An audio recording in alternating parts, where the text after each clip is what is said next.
Welcome back to the channel! If you're new here, I'm still rambling about Funciton, that esoteric programming language of mine, the one that consists of lines and boxes. And today we're going to create something new for the language. I made an entire video series about Funciton, and I'm going to make this video part of it, because we're going to add a new feature. But if you've been following my channel, you know that in the last 5 videos I've been doing Advent of Code 2024. And in the latest one of those videos, which was Day 3 Part 1, the challenge was something that I said in the video was the perfect use case for regular expressions, at least in a normal programming language. But Funciton doesn't have regular expressions. At least not yet. You can pause the video if you want to read the entire problem description, but what matters is that we're supposed to find strings like this one here, consisting of mul open parenthesis, then some number, comma, some number, and then a close parenthesis, within a larger string like this. Now let me start by being clear on what I'm not going to do in this video. I'm not going to write a regular expression parser. So in other words, I'm not going to write code that will take a string like this and turn that into a regular expression, which you can then use to search through a string.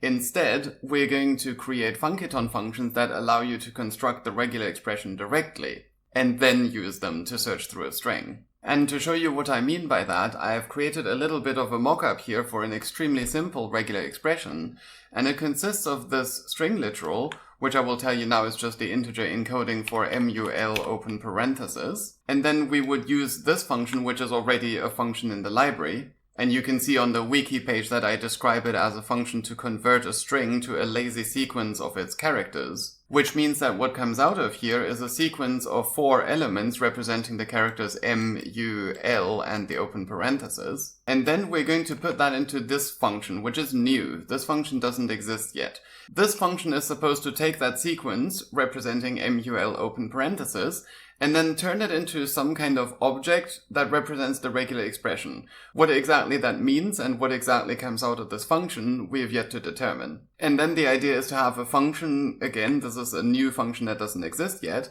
where we can put in a regular expression and some kind of string. In this case, that would be standard input, and it would return a lazy sequence of all of the matches within that string in some kind of form or format, which we still need to determine. We're also not going to bother with runtime performance. We're dealing with an esoteric programming language, and I just want regular expression functionality in it. We're not going to expect it to be fast. Now let's think about one concept in regular expressions that is used very often, the repeater. Let's consider this input string, and let's consider a regular expression that looks like this. So we're looking for a less than sign, and then literally any number of characters and any characters whatsoever, and then a greater than sign. Now, if you're familiar with regular expressions, you already know that it will match this part of the string. In other words, it will find the longest possible string that starts with a less than and ends with a greater than, even if there are other less than and greater thans in between. This is called greedy. But now imagine I modify this regular expression by adding a hashtag character after this. What happens now? Well, we can't extend this match by one character because this is not the hash character. It's not what we're looking for. What actually happens is we now get a match that is considerably shorter, up to the last match of greater than hashtag. So let's take a look at what actually happens inside of the regular expression engine. And let's start with a simple regular expression like this one here. So it will look for the less than character, which of course it will find right here. And then it will match any amount of text and is greedy, so it will gobble up everything. But now the next part of our regular expression was a greater than sign. So at this point, the engine will find there is no greater than sign here because we're at the end of the string. There is no character there at all. So what happens now is that it goes back to the previous thing, which is the asterisk operator, and asks it, is there anything else that you could match? And the asterisk operator will say, yeah, actually, I could just do that. I could just match one character fewer. And then the engine will move on to the next thing again and check if it matches now. And of course it doesn't, because this is not a greater than sign. But then this keeps going. Hey, can you match something else? Yeah, I could just match that. Yeah, that's still not a greater than sign. Could you match something else? Yep, I could match that.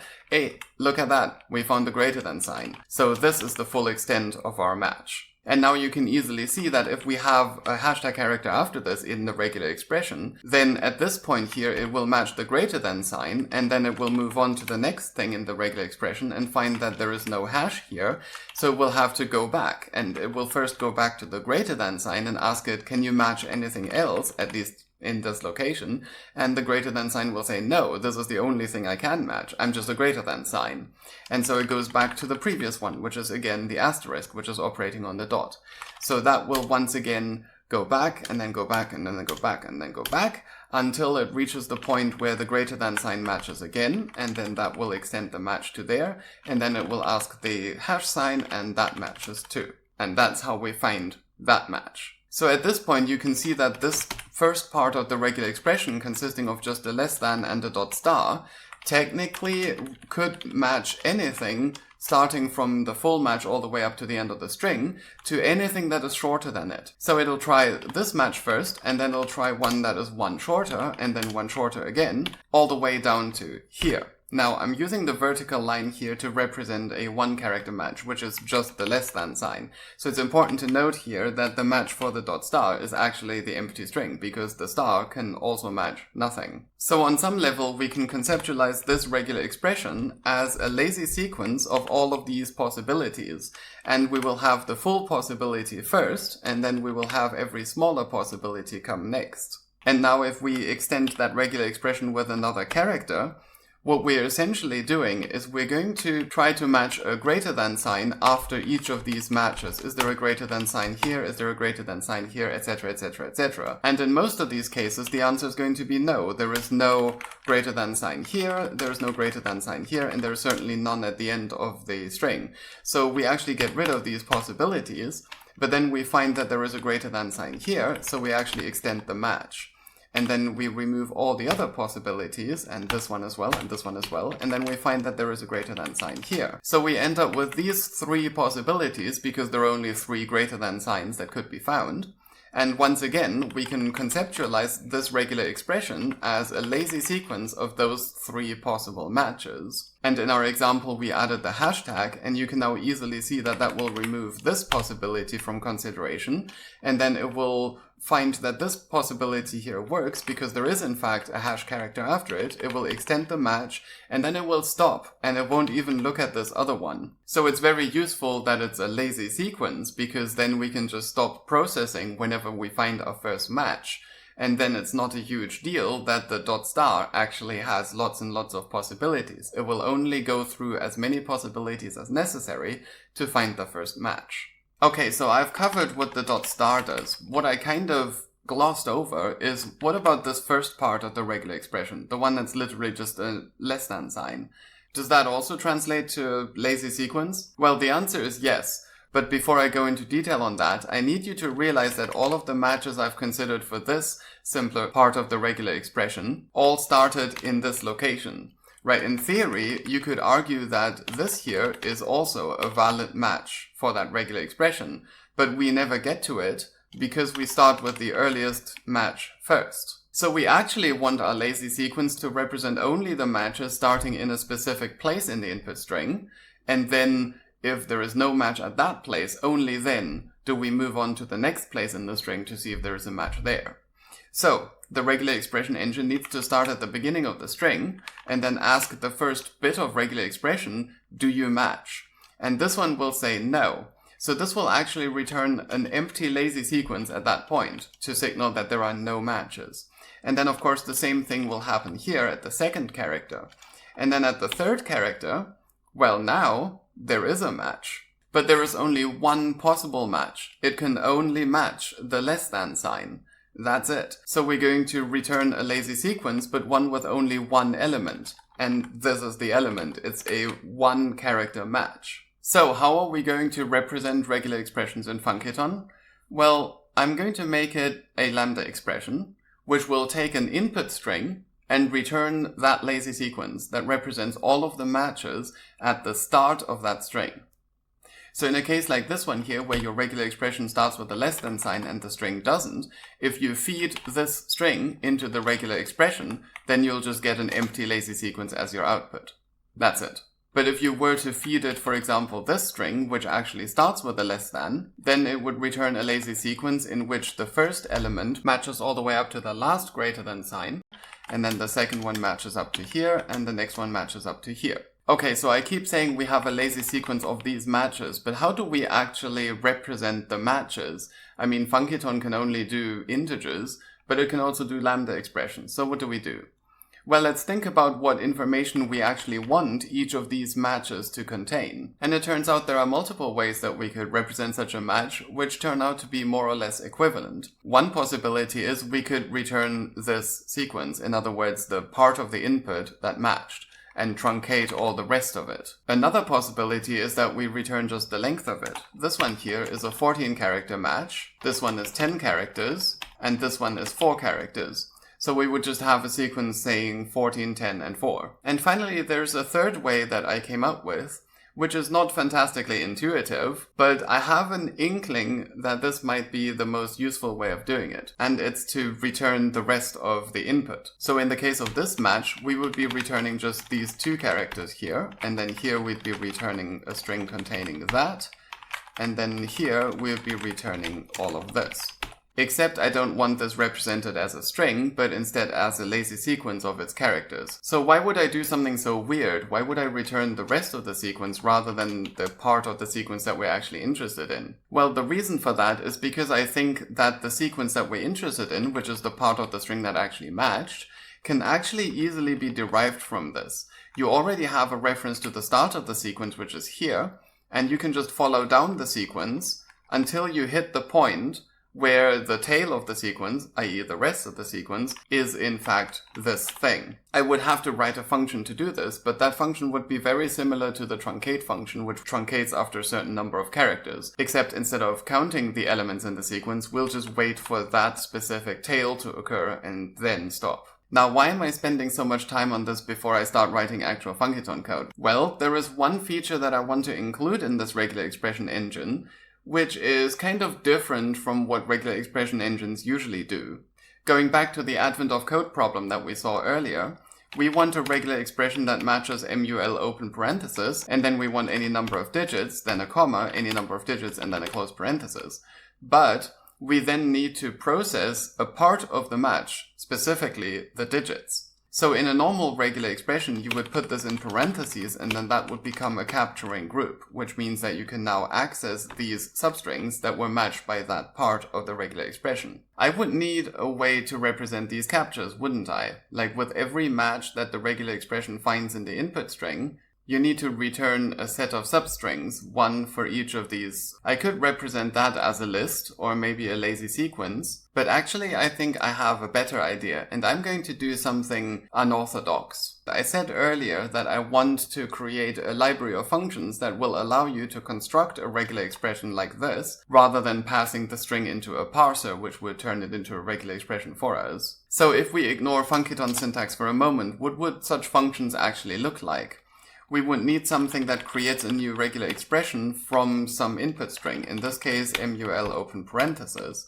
And then we would need to tell it that wherever you find the MUL open parenthesis, it needs to be followed by something. So I'm just going to call that then. Okay, now what is that something? That something would represent the \d plus, which means one or more digits. Now, in order to do that, we would first need a regular expression that can match any digit. Now, I'm aware that the \d in normal regular expressions matches more than just the digits 0 to 9 because of international and foreign characters for digits, but we're going to limit ourselves to ASCII for this. So we could have a function that creates a regular expression from a criterion that matches a single character. So let's call that character C, and we want that character to be in the range 0 to 9. But we don't want to match just a single character, we need a repetition of it. So let's just have some function repeat, which takes a regular expression like this one, and then turns it into basically what the asterisk does in a normal regular expression. Okay, then after this we want to match the comma, and then we want to match another copy of this, and then we want to match the close parenthesis, and that should be it, right? But then of course the question arises, how do you actually capture the digits that were matched by this part of the regular expression? So here's my unorthodox idea. My idea is that I'm going to have a function, I'm just going to call it process for now, which will take the string that was matched by this regular expression and then associates it with some kind of result object. So in this case, we're going to have a string, and we want to turn that string into the integer that it represents. So I'm going to write it as parseInt for now, for those of you who know JavaScript, but in Funciton, of course, it's actually going to be this function. So now let's think about what happens when this regular expression matches a part of a string like this one here. Well, it will find the digits, and it will extract the substring consisting of those digits, and then it'll come back with a match, which represents not just the substring that it matched, which is the characters 3 and 2, but also the result of this lambda expression, which would be the integer 32. But now, what should the then function do? Because this first regular expression here doesn't have such a result object, right? I didn't go .process here. Well, remember that everything in Funciton is arbitrary size integers, even if that integer represents a string or a list or a lambda expression or anything. So we can just say that the default result for a new regular expression is always 0. So now if we look at this entire regular expression consisting of the mul open parenthesis and the digits, well, the .then function, it basically sees the 0 from this one and the correct result from this one, which would be a 32 in this example, and then it has to create a result value out of both of those. Well, my idea here is that we're actually going to have 3 different types of then functions. In the first one, which we need here, we're simply going to use the second result value, which in this case would be the result of the string to integer conversion, and I'm just going to call that then second. But then the next one here, I've kind of abbreviated this. We kind of need to call new regex on this, because obviously you can't just give it a string, you need to give it a regular expression. And this regular expression is going to have the value 0 as its result, but we want to preserve the value from the previous one. So here we actually want to use the first value. And then finally here we have an example where we actually need to use the first value in conjunction with the second one. So for a case like that, I want to create a function, I don't know what to call it, maybe then both, which will take not just a new regular expression, but also a lambda expression, which will take the 2 values that we already have and then combine them. Now in this case, the a will be the result of this one, so it's already an integer, but the other one, which is this one here, is going to be a substring. So we need to use our string to integer conversion on b, and then we need to do the multiplication inside this lambda expression. And then finally, for this one here, again, we need to treat that as a regular expression, and of course we want the value from the first, which is the result of all of this, which is the result of the multiplication from here. Now finally, I want to point out that this part of the regular expression is of course exactly the same as this part here. So we could actually put that in a variable. And honestly, I think it would generally be quite useful to be able to just match digits and just get the integer value straight out. So I'm actually going to put the .process on here so it becomes part of that variable, which means that down here the digits will already be processed into an integer, which means that we don't need to do that again. Okay, now let's think about how to do this in Funciton. I've already decided on some characters that I want to use for these functions, and in particular it's worth noting that we need 2 separate functions to create regular expressions depending on whether we're putting in a constant, which is a string turned into a lazy sequence, or a lambda, which is a criterion on an individual element in the input. But besides that, these are exactly the functions that you just saw in the example. Now I want to start at the top and create this one, but to keep it simple, let's begin by writing one that creates a regular expression from a single element, like the less than character or something. We said that every regular expression is a lambda expression, so we start with a lambda expression box. And then the input to the lambda expression is of course the input sequence against which you're trying to match. I'm going to call that the string because in almost all cases you want to match against a sequence of characters, but it bears remembering that this is actually a lazy sequence and not actually a string. This lambda expression wants to return a single thing, which is a lazy sequence, so the other output of the lambda expression doesn't matter, and we can just put 0 there. Now, what we actually return here depends on whether or not we can match the character that we're looking for. And there are 2 situations in which it might not match. 1, what if str is empty and there are no characters? And 2, what if it isn't empty, but its first character is not the character we're looking for? Now, if the input sequence is empty, then we want to return an empty sequence in order to communicate that there are no matches. So if it's not empty, then this is going to be the happy branch, and in the else branch where str was in fact empty, we can just return this 0 right here. Okay, but what if str is not empty? Well, then we're going to have another condition on it, which is that the head is not equal to the value that we're looking for, which I'm going to call v. It just occurred to me that we don't actually need to say if it's not empty, because if it is empty, then it's going to be 0, and the question mark already checks for that. Now, if the head is in fact equal to the value, then we need to continue processing, but if it isn't, then we're in the else branch, and again, we want to return an empty sequence. Now, in order to check the head against the value, we need an equals box. And of course, equals already returns a boolean, so we can use the optimized interrobang function here. And in order to obtain the head, which we need to match against, well, remember that every sequence is a lambda expression, so to obtain the head and the tail, we call that lambda expression. And if we want the head to go in here, well, then this is the head, which means that counterclockwise from that, this will be the tail, the rest of the input sequence. And this is where the lambda expression goes in, and the lambda expression is, of course, our input sequence. And since sequences don't care about their input, we can just put a 0 here. Now, what about the happy path, or the truth branch, where we want to return a lazy sequence with just one element, because we have one possible match. And a lazy sequence is of course a lambda expression, so we need to put a lambda expression box here. Since this is a lazy sequence, it doesn't care about its input. Its first output is the match, let's get to that later. And its second output, well, this is a lazy sequence which has only one element, so the tail of that sequence is going to be 0. Okay, now we need to worry about how to actually represent a match.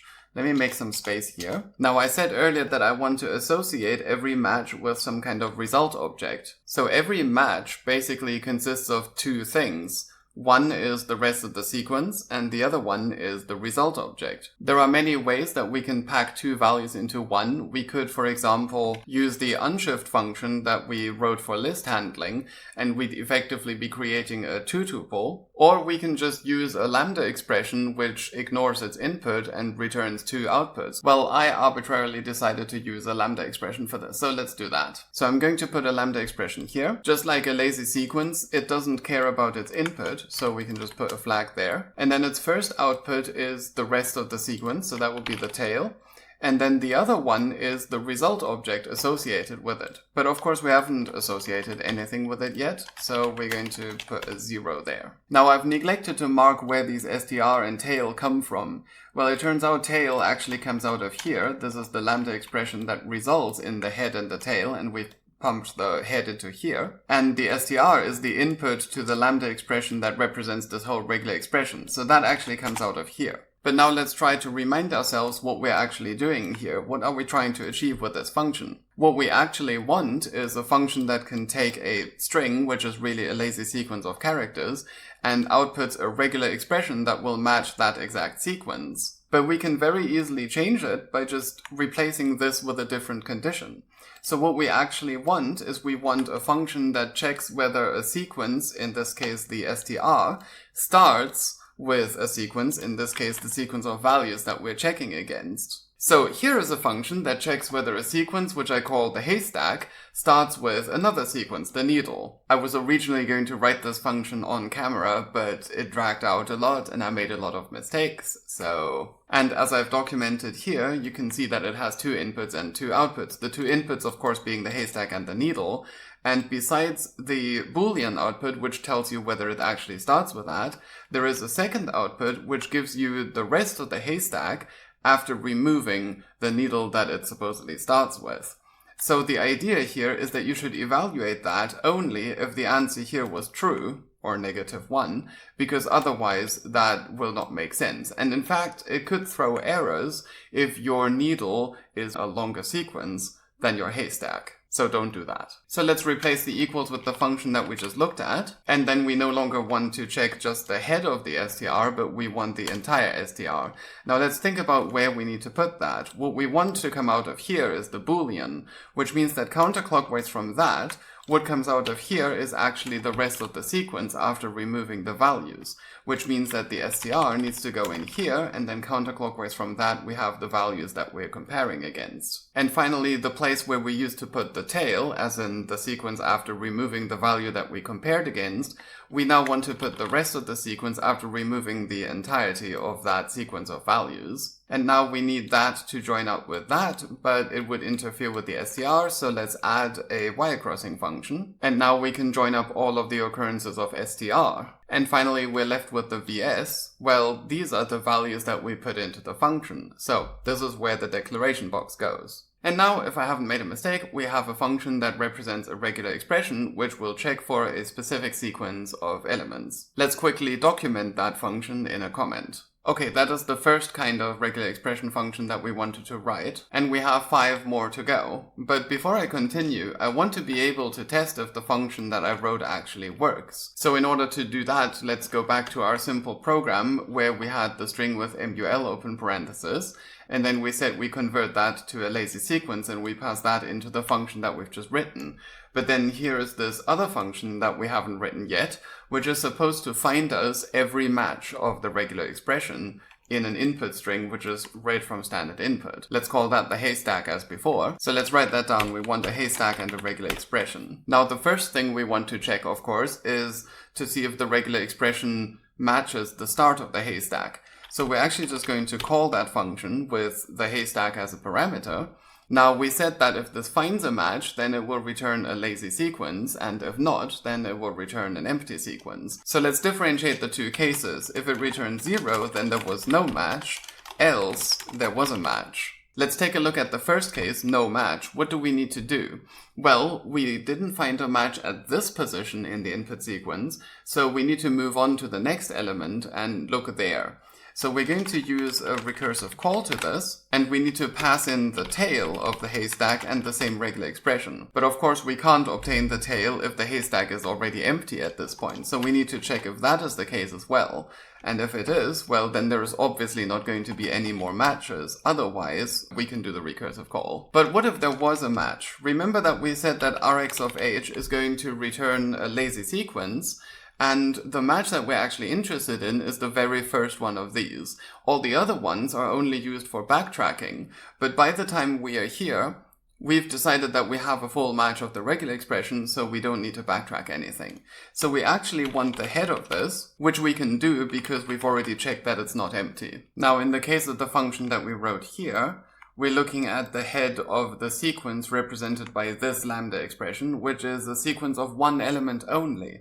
And that one element is the match object, which gives us the two things that we want, the tail of the sequence. But of course we also have the second output, which we said was going to be a value associated with this match. So we need to invoke the lambda expression, that is the match, and that will give us two values, one of which is the rest of the sequence, and the other one is a value associated with it. And now what do we want to do? Well, we've just found a match, and we now have access to the rest of the sequence that comes after the full match. Which is exactly what we need, because if you just found mul open parentheses, you don't want to keep looking at the U and then at the L. No, you want to move past the entire mul open parenthesis and then start looking for the next match there. So we actually want to make a recursive call, and this time, instead of the haystack, we pass in the rest of the sequence and the same lambda expression. But now there is a subtle snack, which you may not have thought of. Let's think about what happens if you run this function and you pass in an empty sequence.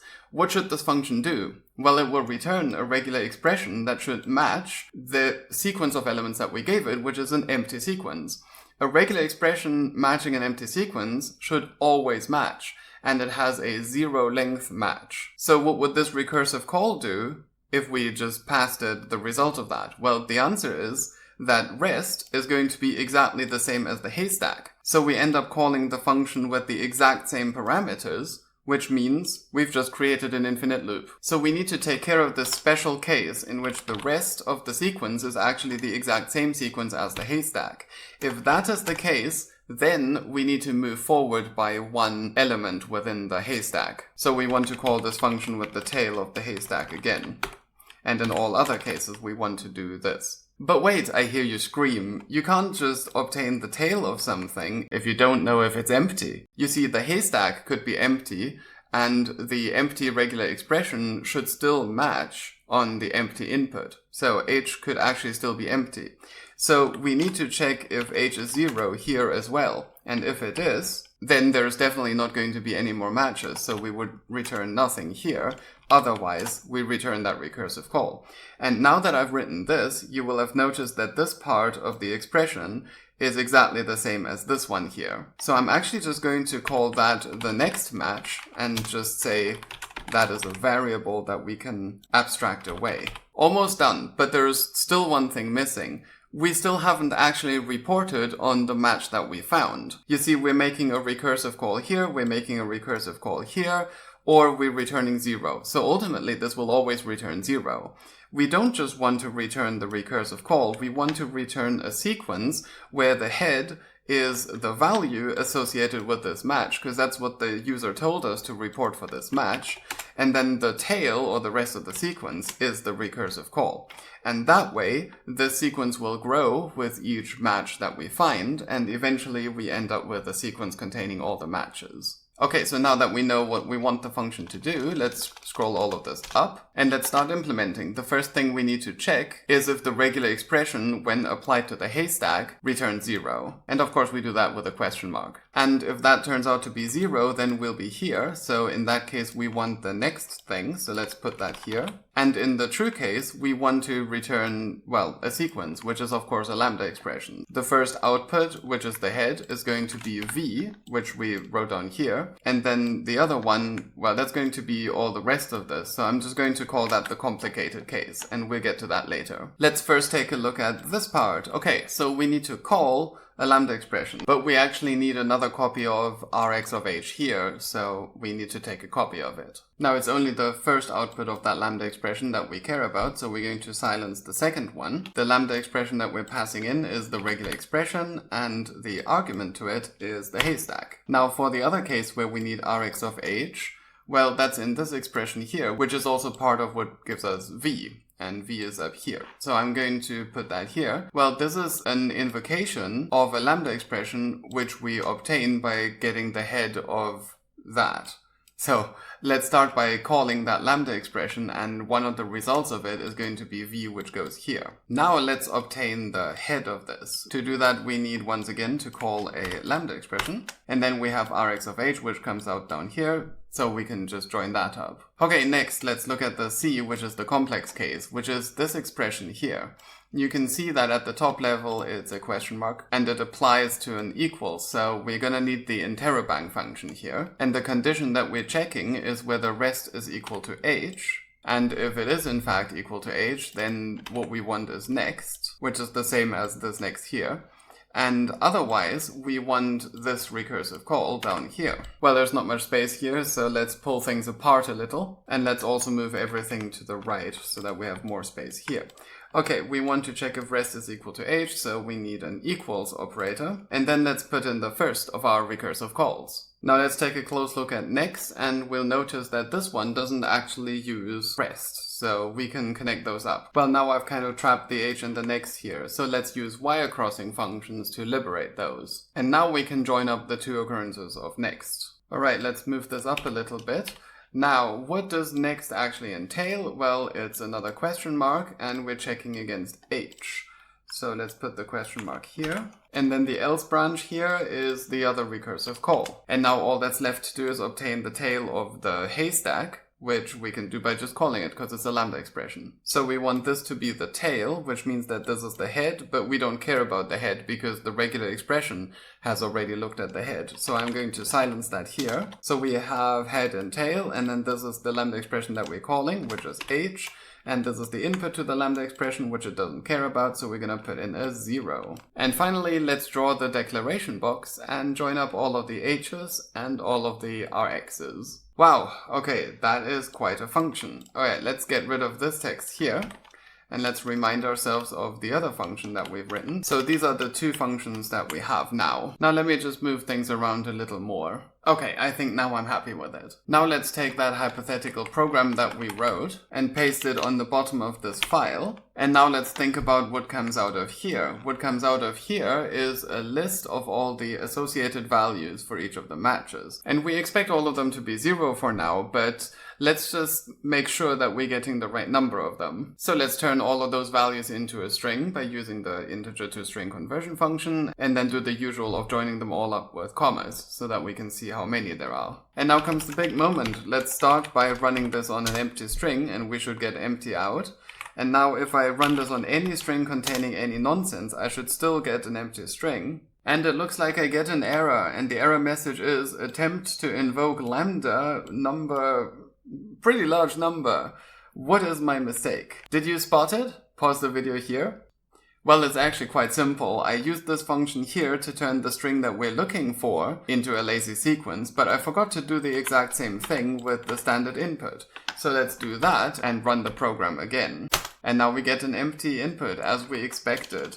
And now I'm going to put a number of MUL open parentheses in here, and now we should see 3 zeros. And indeed we do. So, ladies and gentlemen, we have our first absolutely rudimentary version of a regular expression engine that can only control F for specific strings and will always return 0 for every match. Now remember, the next thing that we wanted our regular expression to be able to do is to match a number of digits. So for that, we need a function that can take a lambda expression, which will check if something is a digit, or which can check any other criterion on a single element, and returns a regular expression which does that matching. And that is the next function that we have in our pantheon of 6 functions here that we wanted to write. So let's go back to the first function that we wrote, and let's actually just take a copy of it, because the next function is going to be very similar to it. And the only difference between those two functions is that we're no longer checking if the sequence starts with a sequence that we're given, but rather we need to look at its head and then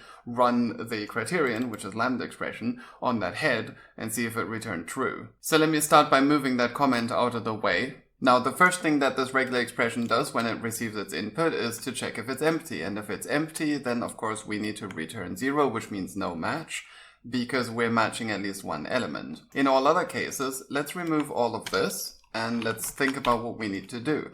Well, the input sequence is going to be a sequence, and we need to obtain the head. So let's put a lambda expression call here. And since this is the lambda, that means this is the input, and then the head will come out here, and the tail will come out here. And the thing that we need to put in here, remember that was the rest of the sequence, which in our case is now the tail. So I'm going to join these up right now. Now the condition that we need to pass into here is going to be the result of the criterion. So we can no longer guarantee that it's actually a boolean, so I'm going to use the safe question mark function. And then I'm going to use a y-crossing function to punch through here. And then right here we want the result of the criterion, so let's put a lambda expression call right here. And if this is the first output, then this is the second output, which we don't care about, so we're going to silence that. The lambda expression that we're calling is the criterion, and the input to the criterion is the head. So let's first draw the declaration box, and then we can pass the head into that lambda expression. Back to our test program. So we have our regular expression here that matches mul open parentheses. We still want to keep that for later, but for now, let's just comment this out. And then let's replace this with a regular expression that will use a lambda expression. And we're going to put that lambda expression here. And it's going to be a lambda expression that matches a single digit. So if I haven't made a mistake, this should be it. This is the function that we just wrote. And it takes a lambda expression, which checks if the input is in the range between, well, greater than 47, so at least 48, which is the Unicode value for the digit 0, and at most 57, which is the 9. So if I run that on our previous input, I expect to get nothing because there are no digits in it. And if I call it on this one here, well, I did accidentally put 4 digits there, so we expect 4 matches, and indeed we do. So far so good. Now let's take another look at that first function we wrote, the one which takes a sequence of elements rather than a single element. Now, when I first wrote this function, I wrote it with the assumption that it was going to take a single element. So I put a check here to check if the input sequence, which comes out of the lambda expression here, is empty. But now I realize that if that input string is empty and the sequence of elements that we want to match is also empty, then we should actually return a match. And in fact, the rest of the function already does that, because an empty sequence does start with an empty sequence, so the starts with function will take care of this. So to fix the function, I literally just need to get rid of that one condition. Now let me quickly make sure that the function still works. So let's scroll down here and let's remove this part of the program. and replace it with the call to the function that we just fixed, and let's pass in 0, which is the empty sequence. So now if we run this test program on an empty string, we should get a single match represented by the 0, and if I put a single character, we should get 2 matches, one at the start of the string and one at the end of the string after the 1, each being a 0 width match. Okay, sorry about that digression. Now let's use undo to restore the previous version of this program. And let's move on to the next part that we wanted to implement. We need to match not just a single digit, the \d, but any amount of them, which I actually forgot to list among the 6 functions that we want to implement. So I'm going to introduce this function, which will repeat a regular expression at least 0 times and any number of times up to infinity. Now, in our example, of course, we actually want 1 or more, but I think that is a small detail that I'm going to deal with off camera. Let's just get the basics working first. Now, you remember this simple example that we looked at earlier, where we used a regular expression where the star is applied to the dot, and the dot, of course, matches any one character. But when we apply the star, of course, we could be applying it to any regular expression, including one that itself contains other stars. So we need to take account of that. So let's consider a variant of this where the input string doesn't have those 2 characters, so let's just remove those. And then let's think about a variant of the regular expression where we're applying a star to the whole thing. Now you can easily see that this match of the inner regular expression, the one that includes the angle brackets, is not going to be followed by another match, because that would require another angle bracket here. And the same is true of this one. But when it comes to this match of the inner regular expression, we need to be able to continue here and tack on another match of the inner regular expression. And on top of that, we also need to include the empty match. Because remember, the asterisk can mean 0 or more, so 0 matches is always a valid match as well. So we want to write a function which takes a regular expression as a parameter, and we want to modify that regular expression in some way. Now, the new regular expression that we're creating is of course going to be another lambda expression which takes an input string and then does something to it. Let me just call that lambda. Now within that lambda, of course, we want to call the original regular expression on our string. And what will that give us? Well, it'll give us a sequence of matches, and we need to somehow modify these matches in some way. But remember that the repetition operator also allows the regular expression to match 0 times. So we always need to return a sequence consisting of something, which we haven't discussed yet, plus an empty match, a 0-length match. But how do we actually represent a 0-length match? Well, we want the rest of the sequence, and since it's a 0-length match, the rest of the sequence is the original string, and it's some kind of result object, which I'm gonna get to later, but let's put a 0 there for now. And now let's think about what we actually want to return here. Remember that the original regular expression could return a sequence and not just a single element. So let's look at each match that results from calling that regular expression with that input string. And remember that each match is represented by the rest of the sequence after the match and some kind of result value. So what do we want to do for each of these matches? Well, since we're repeating the regular expression, we definitely want to call that regular expression again at some point on the rest of the sequence. But of course, matching the regular expression exactly once is also a possibility, so returning that exact result should also be valid. But now let's consider how we're going to continue after this, because this itself is going to return another sequence of possible matches, and we want to do the same thing again with that. So instead of pulling it apart here, why don't we let the lambda expression that we've written here take care of that? So why don't we recursively call that lambda on the rest of the sequence, so that each element that this lambda expression returns represents the rest of the sequence after any number of matches. But now consider that this recursive call will also return this on the rest that we passed in. So it'll look something like this, which is exactly what we want here.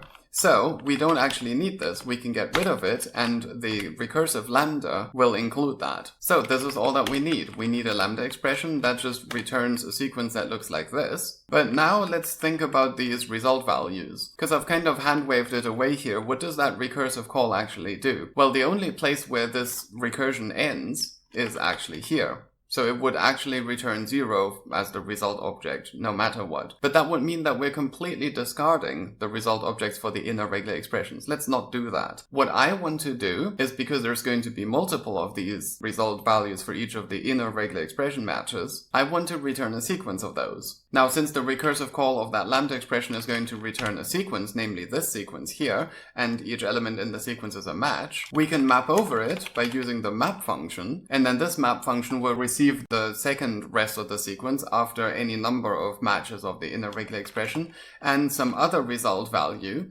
which at this point we can assume is already a sequence. So how do we want to change that match? Well, we want to keep the rest of the input. We don't need to modify that at all. But now we want to add the value v in front of the sequence v2. And of course our base case, where I just tentatively put in 0, but you will now realize that the reason I put 0 is because that is an empty sequence. So the first time that the regular expression matches, this will add v to the start of an empty sequence. And that way, progressively, the sequence is constructed. So how do we write that function in Funciton? Well, what we want to return ultimately is a lambda expression that represents our new regular expression. So let's start by writing a lambda expression box. And the input to that lambda expression is, of course, the input string, which is really a lazy sequence. Now, this lambda expression is going to return the sequence of matches as its first output, which means the second output we don't care about, and we can just put 0 there. That sequence that we want to return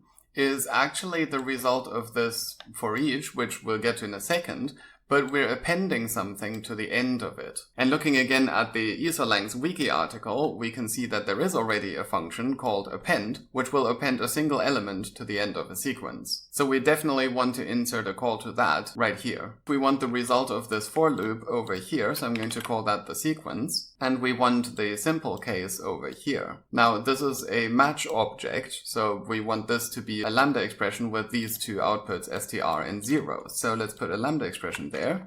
Now, what is that sequence that we need to return? Well, I wrote this as a for each loop, but of course Funciton is a functional language, so we don't really have for each loops.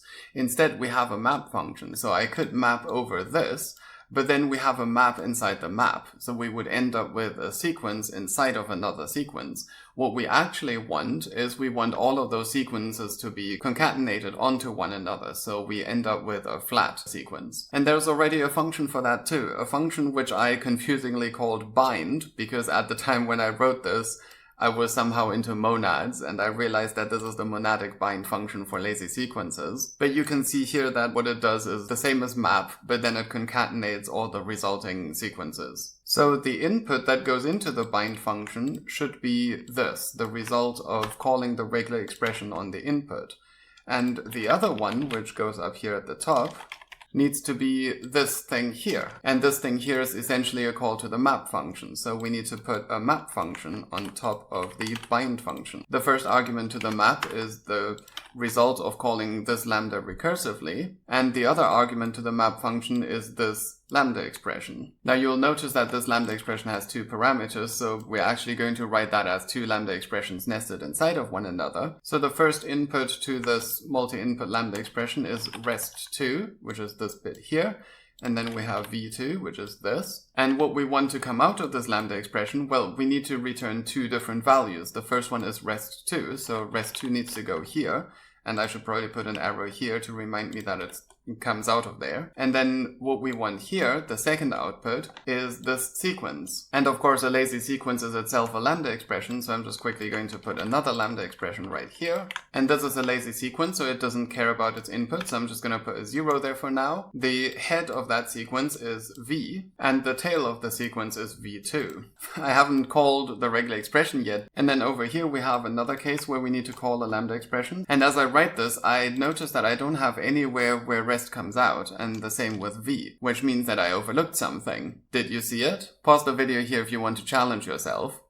Are you back? Well, this is the bind function, which is similar to the map function. So the first thing that we pass into the bind function is a sequence that we wanted to operate on, and the second thing that should go into it is a lambda expression that processes these elements. So the thing that we need to pass into here is actually a lambda expression. And what is passed into that lambda expression is one of the results from the sequence that we're passing in. We're passing in the result of rxstr, that's this bit down here, and we get this match object. So what comes out of here is actually another lambda expression, which when called will give us the res and the v. Now we don't care what the second output to the bind function is, so I'm going to put 0 there, but the first output, well, that's going to be this.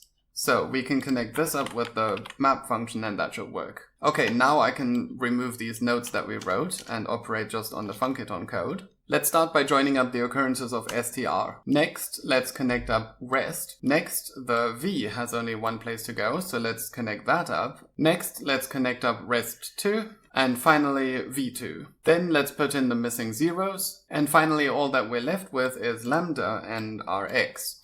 Well, what is lambda? Lambda is, in fact, the lambda expression that represents the regular expression that we're creating. So it's actually the output of this function. So let me zoom out a little bit to make some more space, and then let's connect that up. And finally, rx is the parameter to our function, is the original regular expression that we're passing into the repetition operator. So we need to connect that with a declaration box. Wow, that's definitely quite a function we just wrote, and I have no idea if it's correct or if I made multiple other mistakes. So let's scroll down and take another look at our program. What we want now is, instead of matching just a single digit, we want to match a sequence of digits. So I'm going to move this over to the left and insert a call to the repetition operator that we just wrote. So let me scroll up a little bit. Now, I'm very scared to run this. It's very likely that there is an error in this.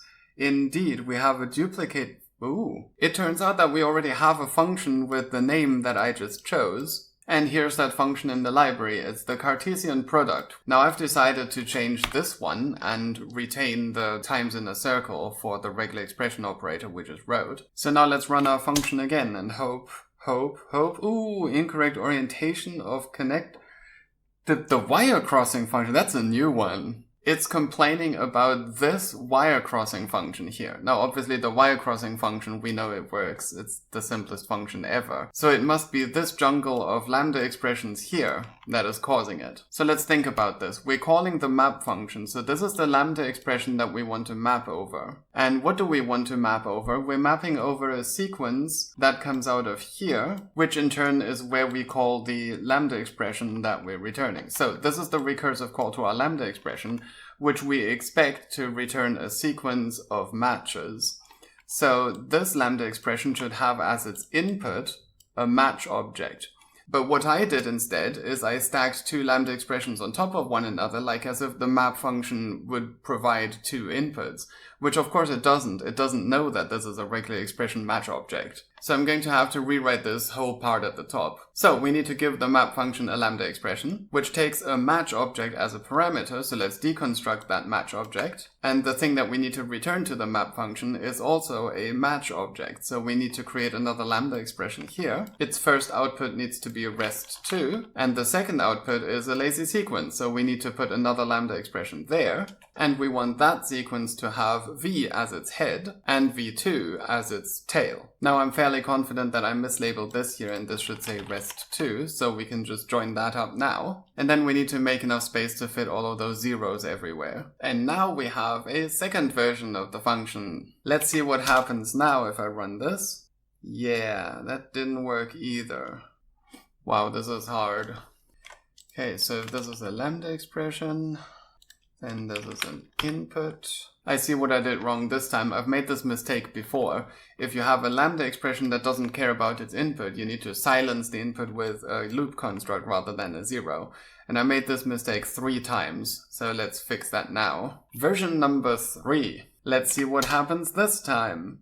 Oh boy, this splitter is connected to itself. Well, looks like I misjudged this. I was right about the first two, but this one here is not an input that I want to ignore. It is the second output to this lambda expression, which the map function ignores. So that one does need to be a 0. Version number 4. The repeat function has a cycle in it. It can never evaluate because it would always be an infinite loop. Oh boy, what is wrong this time? Well, I debugged this issue and it turns out that this is something very subtle about Funciton syntax. The basic gist of it is that it cannot determine that the output is actually a lambda expression because the wire is going through the wire crossing function before the interpreter gets a chance to optimize that away. But fortunately, that means there is a relatively easy way to fix this. All we need to make sure is that the function output does not go through that wire crossing function. Version number 5. Oh my, we didn't get an error message. That makes me hopeful. Okay, so if I put any character that is not a digit, I should still get the 2 zero-length matches at the start and the end. But if I put a digit, what do you think this should output? Pause the video here, make your prediction, and then see if you're right. We get a non-zero value and then a 0 value. Well, first of all, you'd be forgiven if you said that it should return only one value, because you probably thought there was only one match, which consists of the digit 1. But you're forgetting that after it finishes matching the digit 1, it will still match another zero-length match after that, before it realizes that the string ends. So that's what the 0 is. Now, why is that first one a 26? Well, let's see what happens if I put multiple digits here. Each time I get some non-zero value. And if I have a non-digit character halfway in between, we now have a non-zero value which represents the match of the 1, 5. And then we have a 0 which represents a zero-length match starting before the G. And then the 91 represents the match of the 6, 5, 4. And then finally we have another 0 for a zero-length match at the end. But what do these numbers mean? Well, these are just the internal IDs of lambda expressions. Because remember, the value that we decided to associate with each match is actually a sequence of the associated value of each inner match. So each individual digit generated a 0 as its result value, and these numbers, the 91 and the 92 here, represent lambda expressions which are lazy sequences consisting of just zeros. So this seems to work as expected, so I'm going to assume that version 5 of this function is correct. So what do we want to do next? We can now match a sequence of digits, but it gives us an idea of some sequence, and that sequence only contains zeros, so that is actually completely useless. What we want is we want to take the sequence of original digit characters and turn that into an integer. So for example, when we're matching the 1, 5 here, we want it to turn into an actual 15. Which means that we need to move on to this one here, the function that processes a match of a regular expression and allows us to associate it with some kind of result value. In our case, we want that to be the numeric value of the sequence of digits. So let's first modify our program so that it calls this hypothetical new function. But this time that function has 2 arguments, the first one being the regular expression that we're processing the results of, and then the second one is a lambda expression which will accept the sequence of characters that was matched and turns it into a new result value. So let's start by putting a lambda expression here. And we expect the input to that lambda expression to be the sequence of characters. So we need to join those characters into a single string. And then we need to pass that string through the conversion function to turn it into an integer. And we don't care about the second output of that lambda expression. So this is what the program should look like. And now we need to actually write this function. So what do we need this function to do? Well, it takes a regular expression as an input, and it just returns another regular expression, doesn't it? Which is, of course, a lambda expression that takes a string as input. And then, well, let's call the original regular expression with that input. And then we want to keep all of the matches the same, except that we now need to process them and just associate them with a new value. So we need to map over the sequence of matches that we get from that regular expression, and each of those of course is the rest of the sequence and the value that was previously associated with it, which we don't care about. So I'm going to write an underscore here to say that we're not using that value. Now we want to turn that into a new result object which consists of the same rest of the sequence because the match itself doesn't change, but then the new result sequence is the function that we're given, which I forgot to declare here. We have a second parameter, which is the function to process each match. So we need to pass in something here. Now what we want to pass in here is the sequence of characters that matched. But we only have the full string that we matched against, and we have the rest of the string after the match. So I need to invent a new function, let's call it this, which will take the full sequence, which I called the string, and the rest of the sequence, and it would return to us the sequence all the way up to where rest begins. And I did write that function on camera, but during editing it turned out this video was getting too long. So I edited that out. If you want to, you can set yourself a challenge, pause the video here and see if you can implement such a function in Funciton, and then look away while I briefly show the function. Here it is. And now it's gone. So now if we haven't made a mistake, we have this function. So we should be able to write the rest of this easily. As before, we want this function to return a lambda expression, which represents the new regular expression. And the result of that lambda expression is the result of a map. So we need to call the map function right here. The first argument to map is this, which is an invocation of a regular expression. So let's put a lambda invocation here. The second argument to the map function is always a lambda expression. And let's not make the mistake that I made earlier. What comes out of here is a match object. So I'm going to use my square bracket notation to say that that's what this is. And what we want to return is another match object. So I'm going to put a lambda expression right here. Its first output should be rest, and the second output is the result of calling this function. And then the input is this. So we need to call the truncate function that we just wrote. So let me move everything up a bit, and now I need to move a lot of stuff around in order to make space. So we wanted to put a call to the function here. Now the map function doesn't care about the second output, and we don't care about the second output of our regular expression thingy. Let's deconstruct the match object by calling it. And now that we've obtained rest, we can just join that all up. And once again, I forgot to mark the str with an arrow where it comes out. But first, let's put all the zeros into place. And now let's bring that in a little. And then let's join up all of the strs. And now all that's left to put is a declaration box. So let's start by freeing the regular expression out of this space here. And then let's put a declaration box at the top. Now let's join up the fn. And now, because the arguments are in the wrong order, I'm going to put a U-turn on the output of this function, like this. And that will effectively swap the operands. Finally, let's compactify this all a little bit. So if I haven't made a mistake, then that should be the function that associates a regular expression match with a result value. So let's scroll back down to our program. Let's also zoom out a little bit. And now let's carefully run this on the empty string, which should give us a 0, and it does.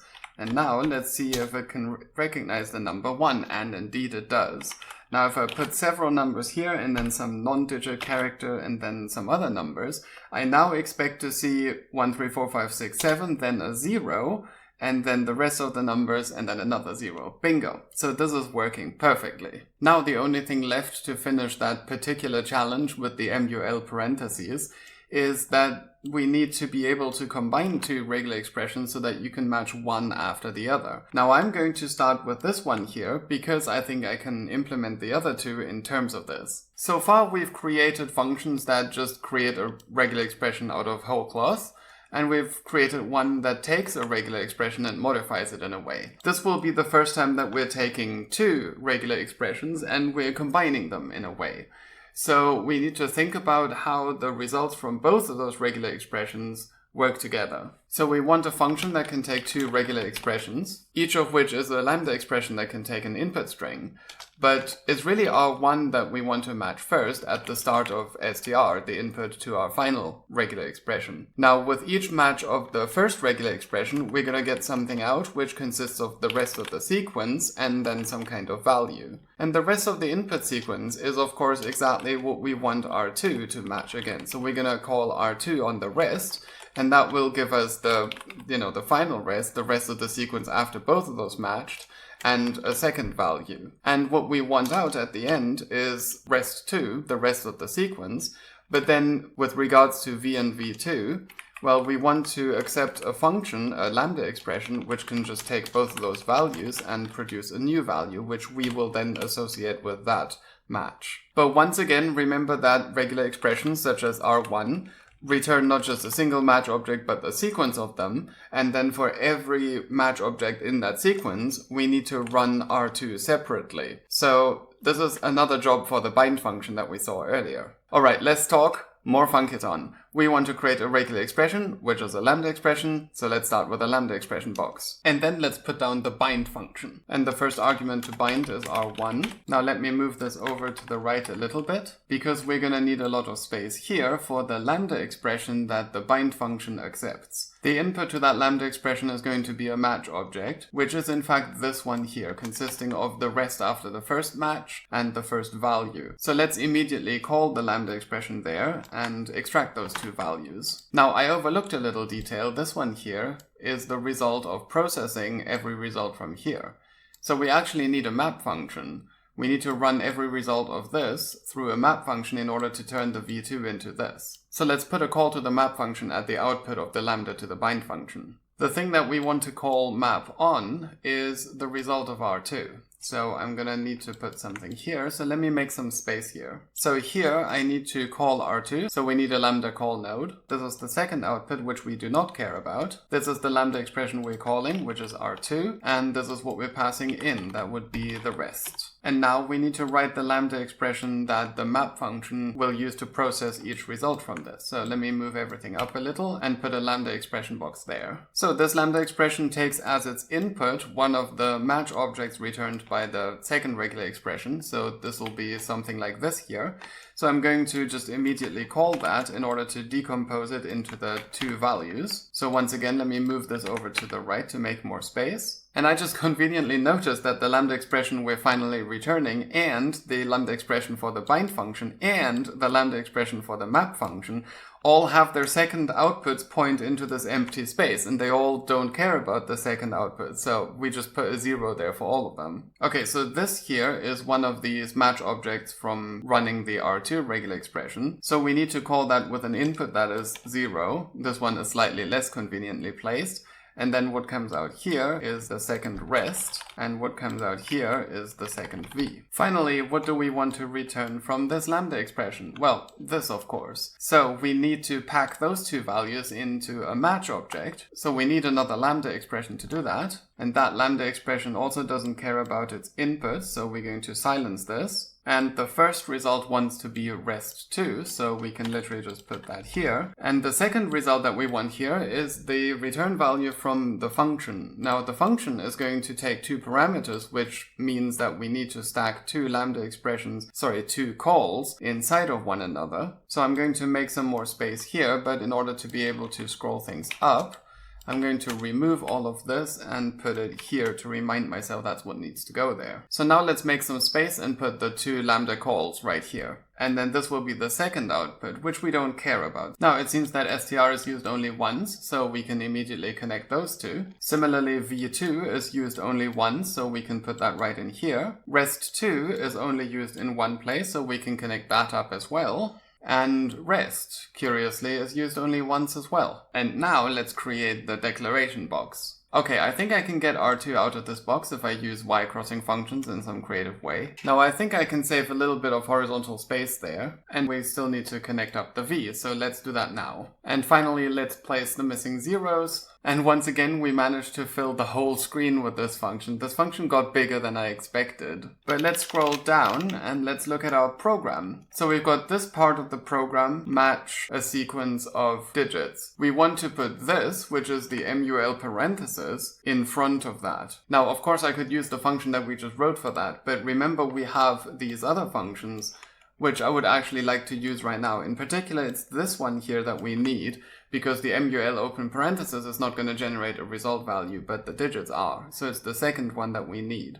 So I'm quickly going to write this function in terms of this one. So let's see, ultimately we want to call the function that we just wrote, and that function takes 3 arguments. The first one is the first regular expression that we want to match first, and then the second regular expression, and then it takes the lambda expression that combines the values. So I'm going to write the lambda expression here, which will simply return its second input. We don't care about the first input, so I'm going to silence that. The second input is the v that we got from the second regular expression, so this is the one that we want. And we don't care about the secondary outputs, so I'm just going to return 0 here. And now we just need a declaration box. And we're done. And since this function was so simple, I think I'm just going to quickly write the other one as well, the one that will use the first rather than the second input, and it's the one that looks like this. So this time we want to use this input and ignore that one. So let me just change that around so the ignoring flag is on the second one. And that should be that. Now let's scroll down back to the program, and we should now be able to write the entire rest of the program. But you know what? There is one more thing that I'm going to do. You see, this whole part of the program which finds and converts a sequence of digits into an integer is actually a pretty useful thing that you might want to use in general. So I think I should turn that into a function in the library. But there is one issue with that, which is that Funciton doesn't actually allow you to have functions with 0 inputs. So I thought about what I'm going to do about that, and I've decided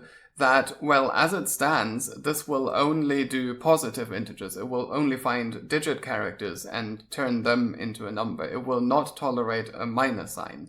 But we could, in theory, have a regular expression that also optionally accepts a minus sign in front. Now, writing that part of the function is outside the scope of this video, but I'm going to make it so that there is a function that you can pass in either 0 or -1, either false or true, and if it's false, it will only accept positive integers, and if it's true, it will also optionally allow the minus sign in front. 5 minutes later. So I've written that function now, so I'm just going to remove all of this. And now let's scroll up and come back to this. So we want our regular expression to actually start with this, which is the MUL open parenthesis. And then we want something after that. So I think I'm going to turn this around so that it goes from right to left. Because now I can insert the then function right here. And then here on the left, I'm going to put that function that will parse a number. So for now, let me just put n there. And then after that, we want to match a comma. So let's move this over to the right, and let's put another instance of this function over here. But this time we want to use the value from the first match, so we need the other one here.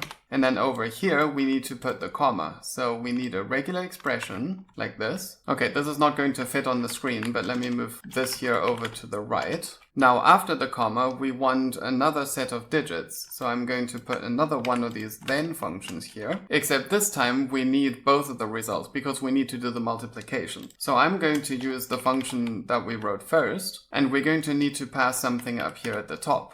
The first thing that comes in here is MUL open parenthesis numbers comma, and then the second thing that goes in here is another copy of that n thing. And at this point I can connect up those n's and actually call that function right here. The next argument we need is the lambda expression, which will process the two numbers and perform the multiplication.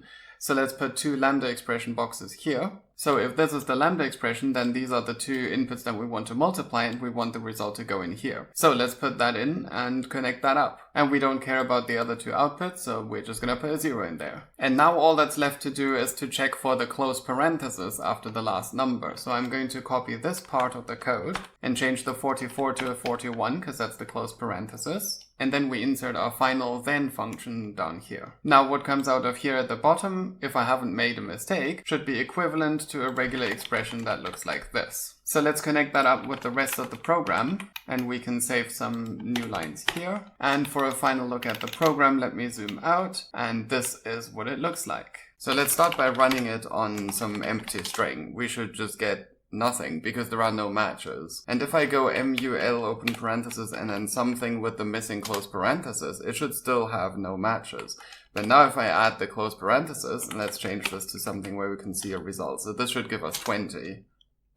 And it does give us 20. Awesome. Okay, now what happens if I put garbage before and after? It should find the mul inside of it, and it does. Okay, so now if I add another mul, I don't know, 32 too, and then some more garbage, we should now see the 20 and then the 64 separated by commas.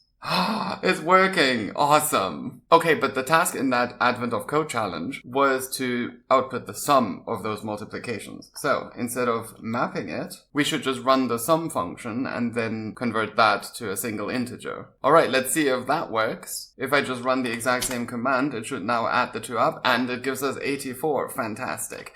Okay, now let's run this on the example input that was given to us by the Advent of Code problem, which is this line of text here. If I paste that in here and run that, it gives us 161. And according to the Advent of Code page, that is indeed the right answer, so it's working. Now, before I go, let me just talk about a few decisions that I've made. First of all, you remember that the version of the process match function that we wrote in this video uses the matched substring in order to create the value to associate with the match. And the reason I did that is because the associated value from the create regex from lambda function is always 0. So what I've decided to do off camera is that I'm going to change this function so that the character codes or the elements in the input will be the associated values, which means that the repeat regex will turn that into a list of values, and then the process match function will have that sequence available. And of course there are many other new operators that I haven't gotten to yet, most notably the alteration operator, the one that is written with a vertical bar or a pipe in normal regular expressions. And at some point I also want to do something like zero with look ahead assertions. But that'll be a tale for another day. For now I'm going to continue the Advent of Code problems, and I'm going to extend the regular expression engine whenever those programming challenges require me to. So with that said, thank you so much for watching. I hope that you enjoyed this video. It took me a very long time to make. And so I will see you next time for Advent of Code 2024, Day 3, Part 2.